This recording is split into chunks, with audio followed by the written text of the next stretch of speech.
안녕하십니까. 이창훈 알폰소입니다. 설 명절 연휴가 겹쳐서 한 주간 건너뛰고 2주 만에 다시 시청자 여러분을 찾아뵙게 됐습니다. 설 인사치고는 조금 늦었지만 그래도 정월 대보름이 아직 지나지 않았기에 새해 인사드립니다. 이민년 검은 호랑이 해를 맞아서 여러분과 여러분 가정 그리고 하시는 모든 일에 사랑이신 하느님의 크신 은혜와 축복이 가득하시기를 기원합니다. 2월 13일자 가톨릭신문과 가톨릭평화신문을 바탕으로 하는 가톨릭평가소는 교구장과 함께하는 성체조배 이야기로 시작합니다. 서울대교구장 정순택 대주교가 2월의 첫째 목요일인 3일 저녁 8시에 주교자 명동대성당에서 신자들과 함께 성체조배를 하는 시간을 가졌습니다. 성체를 현시해 놓고 성체 안에 살아계시는 그리스도의 생애를 묵상하는 가운데 주님이신 그리스도와 더욱 일치하고자 하는 첫 목요일 성시간과 성체조배는 가톨릭 교회의 전통적이고 대표적인 성체 신심 행사입니다만 갈수록 위축되고 있다는 우려도 있습니다. 교구장과 함께하는 성체조배가 성체 신심을 북돋우는 새로운 활력소가 되기를 바라는 마음입니다. 서울대교구는 매월 첫째 목요일 저녁 8시에 명동대성당에서 교구장과 함께하는 성체조배 시간을 마련한다고 합니다. 코로나19로 인해서 어려움이 적지 않겠습니다만 그래도 많은 신자분이 이 시간에 함께 하시면 좋겠습니다. 교회 내 평신도의 역할과 위상 변화에 관한 소식을 전합니다. 가톨릭 평화신문은 그동안 성직주의에 가려졌던 평신도의 역할과 위상이 달라지고 있다는 그런 내용의 기획성 기사를 일면 주요 기사로 실었습니다. 평화신문은 프란치스코 교황이 지난해 남성 신자들에게만 허용했던 독서직과 휴종직을 여성 신자들에게도 허용하도록 교회법 관련 규정을 개정하고 평신도 교리교사 직무를 제정한 것에 주목했습니다. 그리고 이를 구체적으로 뒷받침하고자 지난 1월 23일 평신도 16명에게 독서직과 교리교사 직무를 공식 수여한 사례를 들면서 평신도의 교회 내 역할과 위상이 달라지고 있다고 보도했습니다. 이와 관련해서 가톨릭 문화와 신학연구소장 정희환 신부는 교황이 공적 전례 중에 평신도에게 직무를 수여한 것은 교회 안에서 평신도의 역할이 단순한 보조자에 머무르지 않는다는 것을 의미한다면서 성직자만이 아니라 하느님 백성 모두가 교회 직무를 수행할 수 있다는 것을 보여주는 중요한 일이라고 의미를 부여했습니다.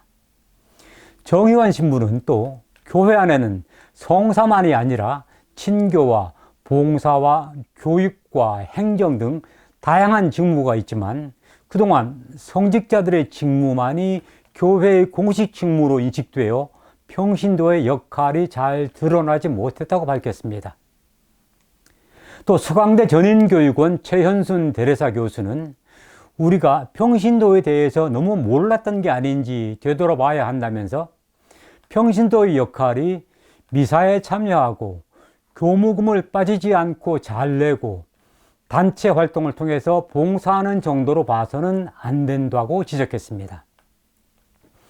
프란치스코 교황이 평신도 교리교사 직무를 제정하고 여성 평신도에게도 독서직과 휴종직 곧 성체 분배를 할 수 있는 직무를 허용한 것은 성직자에게 고유한 직무사제적인 성사 직무를 제외한 교회 내 다른 모든 직무들에 평신도들도 하느님 백성으로서 똑같은 품위를 지니고 참여한다는 제2차 바티칸 공유의 정신, 곧 시노드 정신을 구현하는 것이라고 하겠습니다. 이 시노드 정신은 교회가 이미 초대교회 때부터 실천한 것으로 제2차 바티칸 공유회를 통해 새롭게 인식하고 재확인한 것이라고 하겠습니다. 그 결과가 1965년에 설립된 주교 시노드라는 상설기구입니다. 그런데 주교 신호들을 통해서 교회가 표현하고자 하는 시노드 정신, 곧 시노달리타스가 가톨릭 교회 안에서 새롭게 조명을 받기 시작한 것은 제2차 바티칸 공의회가 폐막한 지 50년, 그리고 주교 시노드가 설립된 지 50년이 흐른 지난 2015년이었습니다. 프란치스코 교황이 주교 시노드 설립 50주년 기념 연설에서 제3000년기 교회에 요청되는 것은 바로 시노달리타스라고 밝힘으로써였습니다. 올해는 20세기의 성령 강림 사건이라고도 불리는 제2차 바티칸 공의회의 개막 60주년이 되는 해입니다. 공의회의 정신이라고 해도 틀리지 않을 시노드 정신인 시노달리타스가 하느님 백성 모두에게, 그리고 특별히 우리 평신도들 사이에서 올바로 이해되고 체험되는 한 해가 되었으면 좋겠습니다. 다음 소식입니다. 20대 대선이 20여일 앞으로 다가왔습니다. 그런데 여당과 야당의 유력 대선 후보들이 기후위기를 비롯한 환경 문제의 쟁점이 되는 탈핵 정책에서 심각한 후퇴 현상을 보이고 있다고 가톨릭신문이 보도했습니다. 국내 70개 가까운 시민 환경단체들의 연대 모임인 2022 대선 탈핵연대가 대선 후보들을 대상으로 실시한 탈핵 정책 질의서의 결과에 따르면 신규 발전소인 신한울 3,4호기 건설 문제와 관련해서 윤석열 후보는 원전 활용이 필요하다면서 건설 지지 의사를 밝혔고, 이재명 후보는 국민 의견 수렴이라는 명목으로 명확한 답변을 회피했습니다.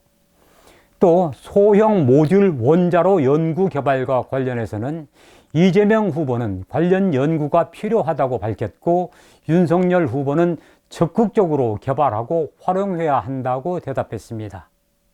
다만 심상정 후보는 신한울 3, 4호기 건설을 백지화하고 소형 모듈 원자로 연구 개발에 대해서도 중단해야 한다는 입장을 보였습니다. 노후 원전 수명 연장 문제와 관련해서는 윤석열 후보를 제외한 다른 후보들이 모두 수명이 완료된 원전에 대해서는 연장을 금지하고 폐로하는 데에 동의했습니다.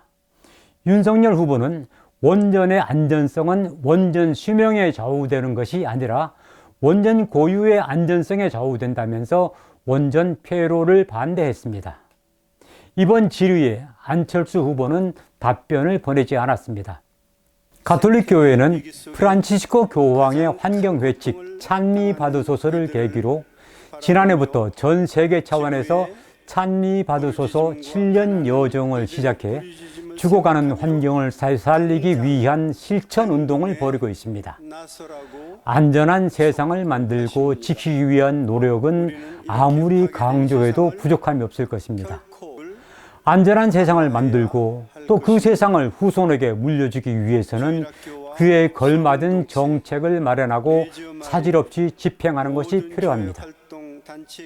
한편 천주교 정의구현 전국사재단은 지난 7일 민주주의와 평화를 위한 시국기도회를 열어서 제20대 대통령 선거에서는 정의와 평화, 생명을 위해 봉사하는 대통령을 뽑아야 한다고 촉구했습니다. 정의구현 사재단은 제20대 대통령 선거에 즈음한 평신도 수도자 사제 1만 5천인의 호소를 통해 대선은 국가의 운명을 가르는 중대한 정치 행위라며 누가 공동체의 선익을 최대치로 끌어올려 줄 적임자인지 식별하는 책임은 주권자인 우리 한 사람 한 사람에게 있다고 강조했습니다. 정의구현 사재단은 그러나 보이지 않는 손들의 노골적인 회방으로 시민들의 이성적 판단과 공정한 수기가 제대로 작동하지 못하고 있다면서 이성과 공익이 상실되고 그로 인해 민주주의와 공동체가 심각한 위기에 빠졌다고 우려했습니다. 정의구현 사재단은 이런 위기의 책임이 먼저 언론과 검찰과 법원에 있다고 주장하면서 유권자들의 선택에 가장 큰 영향력을 행사하는 언론과 검찰과 법원은 우리 사회의 어떤 집단보다 중립과 공평, 법과 원칙에 따라 움직여야 하는 기관이지만 현실은 그렇지 않다고 지적했습니다. 정의와 평화, 생명을 위해 봉사하는 후보, 또 실제로 그런 정책을 펼치고자 노력하는 후보를 대통령으로 선출하기 위한 유권자들의 현명하고 분별 있는 선택이 요청됩니다. 이번에는 평협과 관련한 소식 전합니다. 한국평협은 2월 5일 서울 명동 가톨릭회관에서 정기총회를 열어 2022년을 시노드 정신을 살아가는 은총의 체험의 해, 이렇게 지내기로 했습니다. 이를 위해서 세상과 교회의 목소리에 귀를 기울이는 경청과 또 복음의 눈으로 바라보는 식별, 하느님의 뜻을 헤아리는 성찰, 그리고 참여로 응답하는 소통을 실천하는 데에 힘을 쏟기로 했습니다.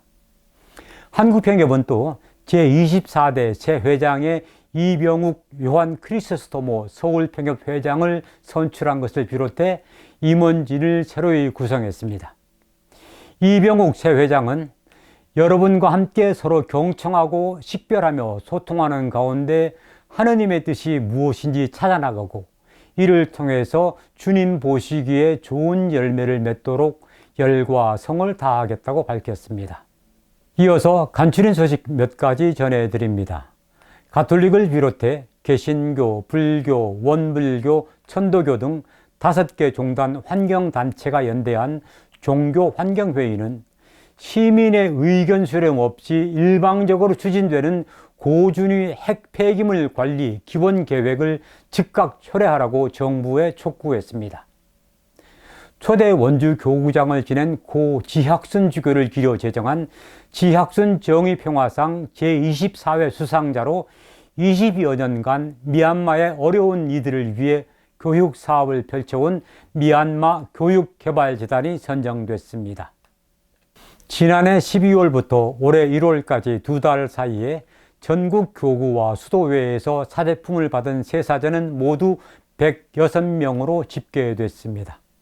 서울대교구 사목국 노인사목팀이 가톨릭 조부모 신앙학교를 개설하면서 미취학 손자, 손녀를 둔 할머니, 할아버지 수강생들을 모집하고 있습니다.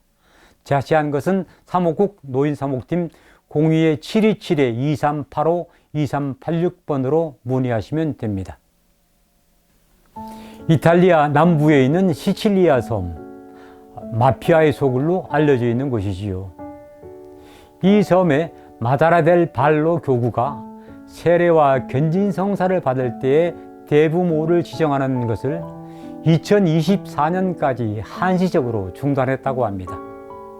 이유는 대부모가 세례나 견진을 받는 당일에만 잠시 얼굴을 비출 뿐 대자녀의 인간적이고 영적인 성장의 여정에 동반하지 않기 때문이라고 합니다. 여기에는 대부모와 대자녀 관계를 마피아가 악용한다는 우려도 들어 있습니다. 우리의 대부모, 대자녀 관계는 어떠한지요? 이 말씀을 드리는 저부터 다시 반성하게 되는군요. 가톨릭 평가소 여기서 마치고 저는 다음 주에 다시 찾아뵙겠습니다. 고맙습니다.